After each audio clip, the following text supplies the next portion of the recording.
And tonight, female athletes are now taking a bold stand against biological men that compete in women's sports. One female cyclist, former Olympian, three-time Olympian, is now calling on her fellow competitors to boycott races featuring trans women, saying they should take a knee at the starting line rather than compete. And former NCAA swimmer Riley Gaines is also calling on female athletes to simply refuse to compete against trans women. She says the future of women's sports is at stake. She joins us now. You know, Riley, all the years I've been doing this, I have resisted any call for firing, cancellation, boycotts. However, in this particular case, and especially you've experienced it firsthand, I don't know what else would work, because there obviously is an unfair competitive advantage for someone born a biological male to be competing in women's sports because they identify as a woman. So I don't know any other option in this case. Tell me what you're thinking.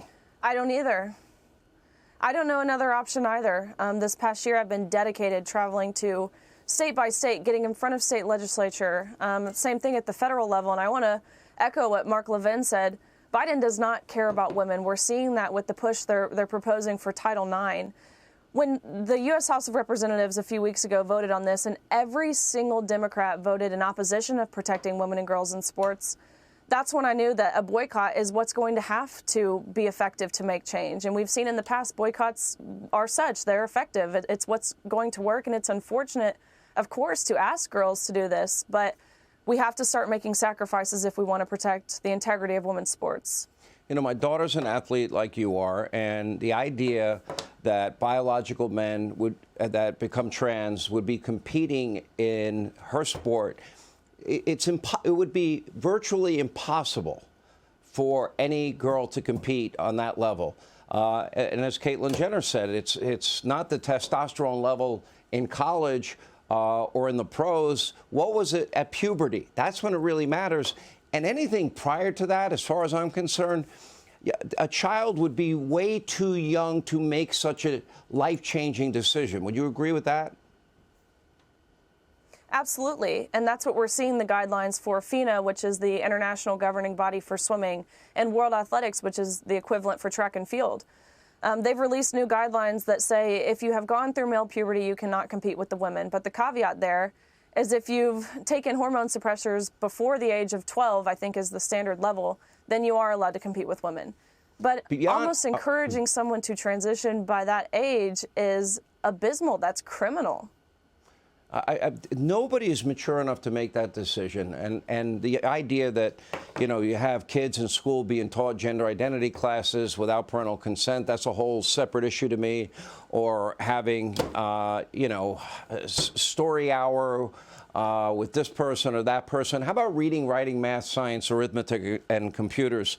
When you talk to other athletes, are they all supporting you? Female athletes. Absolutely, they are.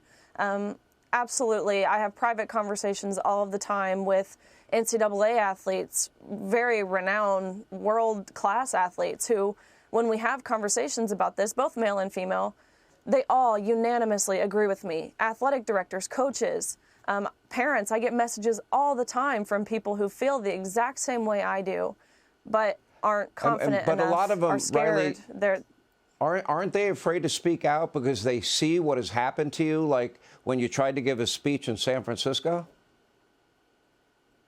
Absolutely.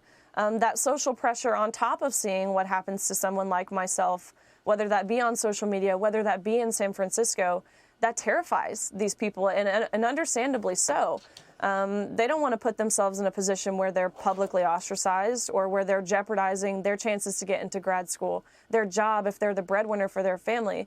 They're not willing to do so, but that's exactly how we've gotten here. And that's why I think it's time we make sacrifices. It's time both female and male athletes, honestly, need to start boycotting, need to take a knee, need to not run, not swim when that starting block or when the gun goes off.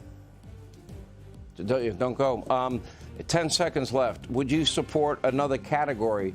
Male athletes, female athletes, trans athletes, but separate and apart? You know, I don't know if it's overly feasible. I think in an ideal world, this is something that everyone could compete. Yeah. There would be equal opportunity and Well, all the things. So in an ideal world, yes. Riley, you've been very courageous. We appreciate you back on the show. Thanks for being with us.